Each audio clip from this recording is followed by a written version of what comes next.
Bonjour à tous, bonjour à Objectif France, bonjour à Rafik Smati, à Patrice, à tout le monde. Je suis ravi de m'exprimer parmi vous. J'aime beaucoup ce que fait Objectif France et ce n'est pas pour faire plaisir que je le dis, je le pense vraiment. C'est un mouvement qui, comme l'annonce le titre qui m'a été très gentiment alloué, refaire nation, refaire société, c'est justement la vocation d'Objectif France et c'est pour ça que ça me plaît, car ceux qui parlent de guerre civile, ceux qui parlent de danger, moi-même j'ai parlé du danger islamiste, ceux qui parlent du problème migratoire ont raison. Mais ça ne suffit pas. On ne peut pas que critiquer un phénomène, le diagnostiquer, après il faut des solutions. Et les solutions, bien entendu, ce n'est ni la guerre civile, ni l'immigration zéro, qui est très difficile. C'est une immigration choisie, c'est une immigration contrôlée, c'est une immigration, j'allais dire, discriminatoire dans le sens où il faut distinguer, discriminer entre ce qui est acceptable, ce qui ne l'est pas, faire venir ceux qui aiment nos valeurs et non pas ceux qui les combattent, se donner les moyens, les garanties pour que ceux qui détestent nos valeurs ou les combattent ou font croire qu'ils y adhèrent, mais veulent profiter de l'ouverture de nos pays, de nos démocraties pour les combattre de l'intérieur. Nous avons des moyens de détection grâce à nos services de renseignement, grâce à tout un dispositif étatique. Nous ne sommes pas un pays dépourvu de moyens. On a des services de renseignement parmi les meilleurs du monde. S'il y a plus de coopération entre renseignement, services d'immigration, OFPRA,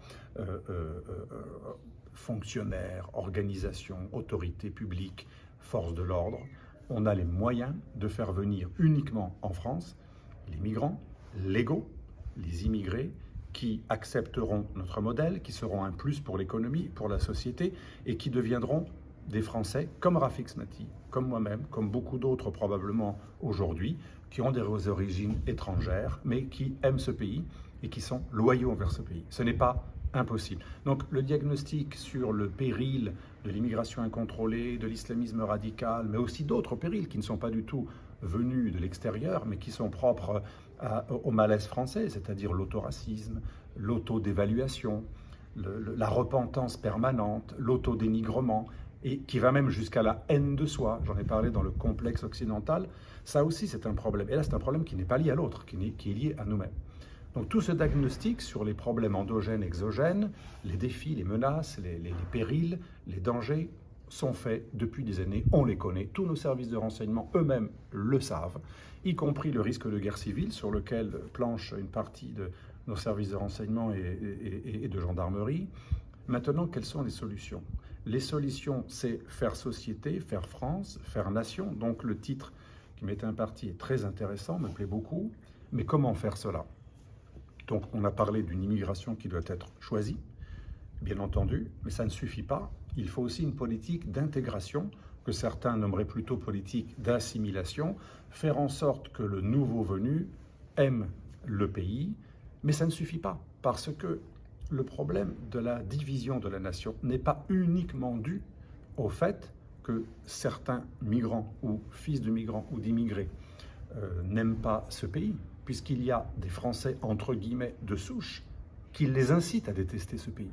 Donc le problème est plus profond. Il faut que dès l'école, dès la petite école, également dans les services publics, les formidables machines que sont l'éducation nationale, sans aller vers le contrôle, bien entendu.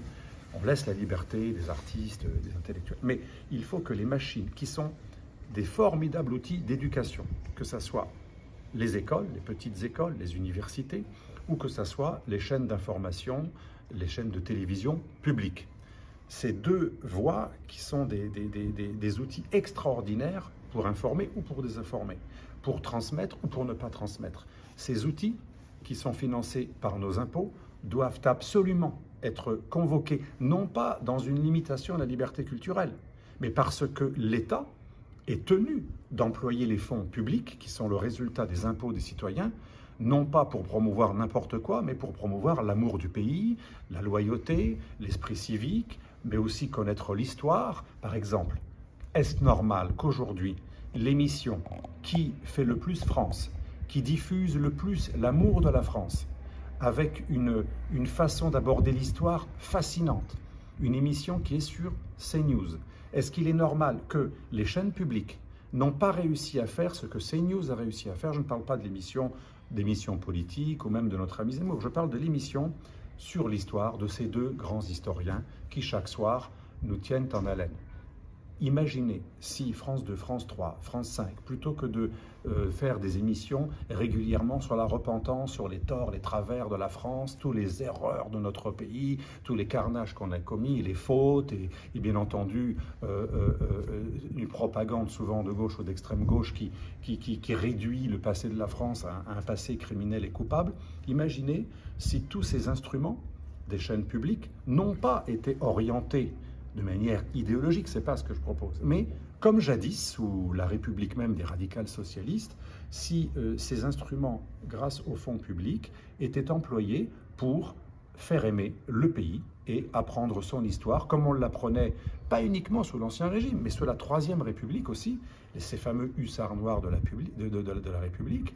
Hein, si on apprenait à aimer ce pays et à le connaître, on n'apprend plus à connaître l'histoire de France. Alors effectivement, après, pour ceux qui dénigrent, c'est beaucoup plus facile de dire que la France est une histoire de carnage et de bourreaux, de criminels et de coupables qui doivent demander pardon et qui doivent s'effacer, s'excuser devant tous les autres qui sont forcément bons, puisque le français est mauvais, l'occidental est mauvais, tout le reste est bon. Cette propagande n'est pas du tout le fruit de la liberté culturelle, c'est le fruit d'une prise en otage de la culture, de l'éducation et des médias publics par des minorités criminelles, au sens moral du terme, qui défont la France et qui apprennent aux nouveaux venus à la détester. Donc en fait, on voit bien, c'est pas l'immigré qui est le coupable, c'est pas l'immigré qui a apporté la haine de la France, c'est souvent des Français de souche eux-mêmes, abreuvés à des idéologies minoritaires, totalitaires, qui ont appris à détester ce pays, les uns pour une logique mondialiste capitaliste, d'autres pour une logique, en vertu d'une logique mondialiste de type plutôt marxiste, révolutionnaire, le grand soir, et utiliser des nouveaux venus, des malheureux, instrumentaliser leur souffrance, leur frustration identitaire, pour en faire en fait des béliers qui vont être utilisés ensuite pour fragmenter, diviser la France dans une logique révolutionnaire, puisque l'extrême gauche a pour but de faire la révolution. Mais vous l'avez vu, je n'ai pas parlé que de l'extrême gauche. Il n'y a pas que l'extrême gauche qui représente une force de la destruction des frontières, de la souveraineté, de la nation, de l'amour de la patrie. Il y a aussi des forces mondialistes qui sont européistes, qui sont financières, qui sont multinationales. Il y a des formes différentes de mondialisme et d'anti-souverainisme.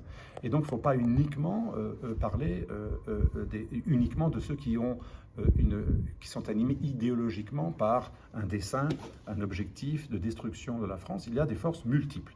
Donc, pour résumer ce qu'il faut faire, il faut promouvoir l'amour de la France dans l'école, dans les médias publics, non pas dans le cadre d'une idéologisation des médias publics, mais enseigner ce qui est officiel, ce qui fait la France, ce qui est officiel, c'est-à-dire les pages de l'histoire de France telles qu'elles sont officiellement relatées, les héros qui ont fait la France, les constructeurs qui ont fait la France, qui l'ont bâtie linguistiquement, structurellement, administrativement, et on ne remonte pas qu'à Napoléon. Déjà, l'édit Villers-Cotterêts, hein, quand le français est devenu la langue de l'administration, c'était bien avant Napoléon, et aussi montrer la synthèse entre l'ancien et le nouveau régime, la continuité, et ça, c'est pas le devoir d'idéologue, c'est normalement ce pourquoi les hommes politiques sont payés. Les hommes politiques, normalement, sont payés, il ne faut pas qu'on l'oublie, et leur mission, elle est celle de faire en sorte que l'intégrité géographique du pays soit maintenue, qu'on ne vienne pas nous prendre un morceau de France, que l'intégrité humaine des gens qui la composent soit assurée, la sécurité des citoyens, donc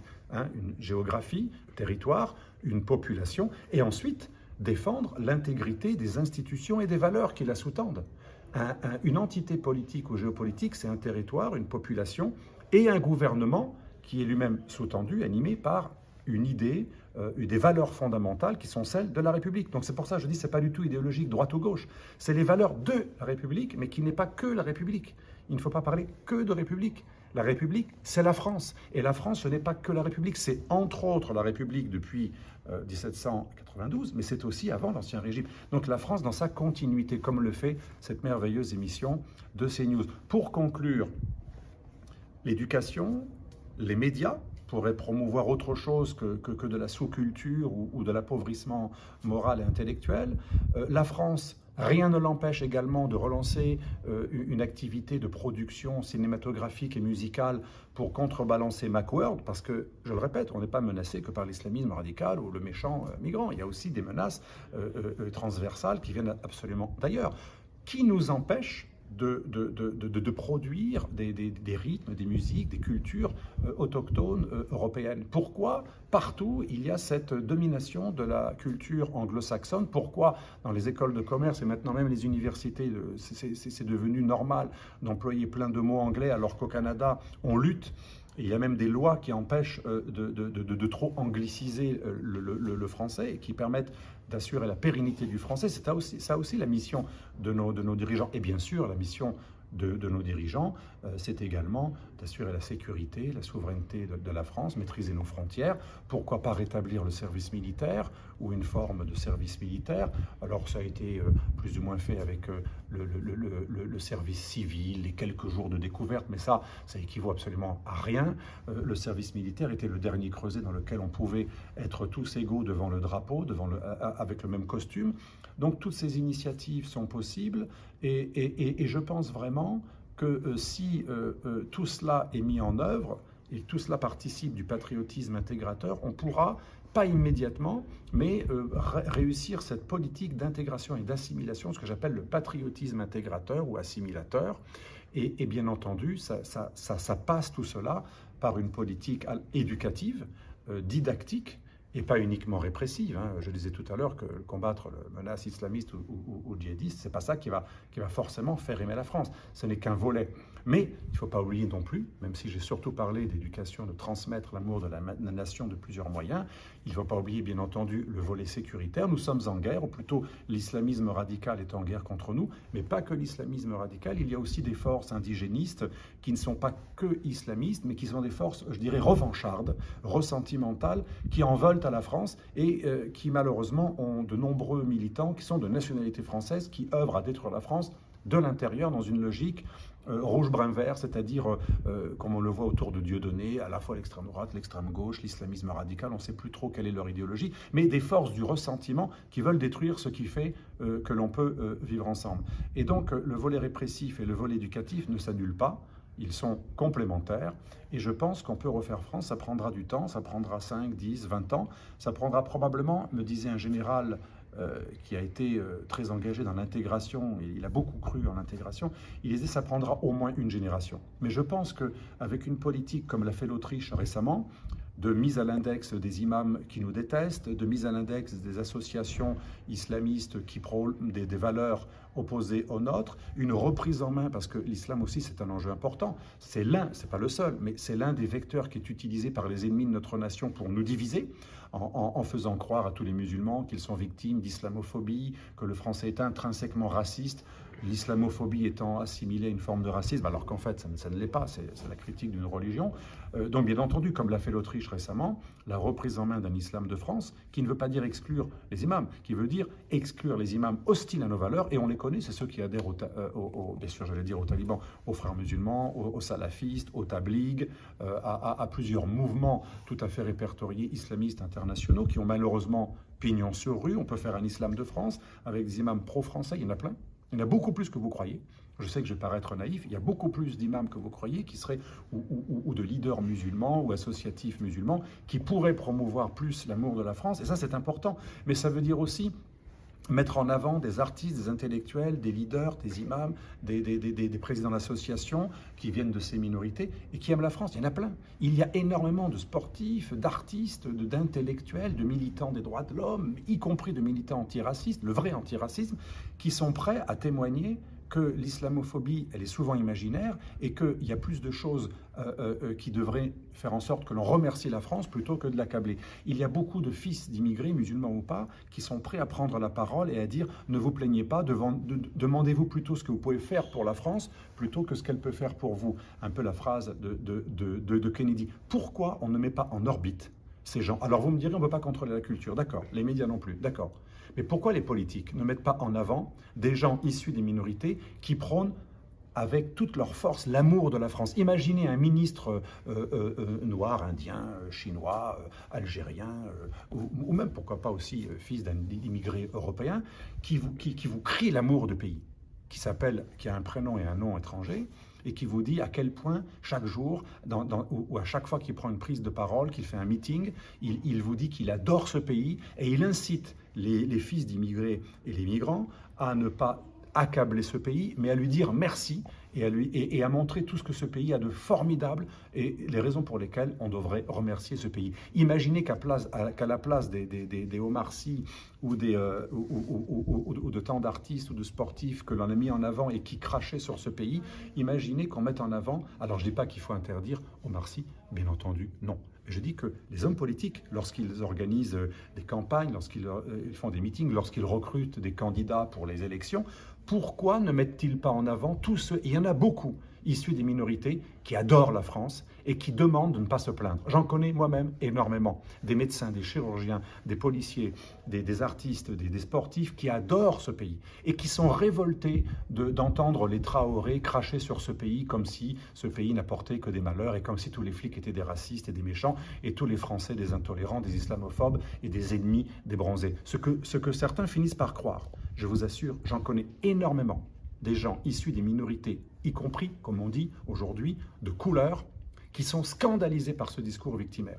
Bien, croyez-moi, on pourrait beaucoup plus et beaucoup plus efficacement refaire société, refaire nation, si on mettait en avant un mimétisme, si on promouvait un mimétisme positif, mettre en avant toutes les forces, les mobilisations, les intellectuels, les discours, les artistes, les militants associatifs, les politiques, issus de l'immigration et qui disent « aimer ce pays », car nous lui devons beaucoup plus que ce que lui nous doit. Eh bien, ce serait formidable. Ça s'est fait dans plein d'autres pays. Il y a beaucoup d'exemples en Amérique latine, en Amérique du Nord, même en Australie. Je parlais avec un Australien récemment qui vous parle de ce genre d'immigration. Cette immigration positive, choisie, réglementée, qui n'arrive pas de nulle part, qui est contrôlée, qui est voulue, qui est désirée, qui n'est pas subie et qui apporte, et qui a, et là ce sera vraiment ma conclusion, de la gratitude. C'est extrêmement important d'appeler à la gratitude. Merci à ce pays. Moi, en tant que fils de gens qui sont tous nés à l'étranger, en dehors de la France, eh bien je dis depuis toujours merci à ce pays. Je vous remercie.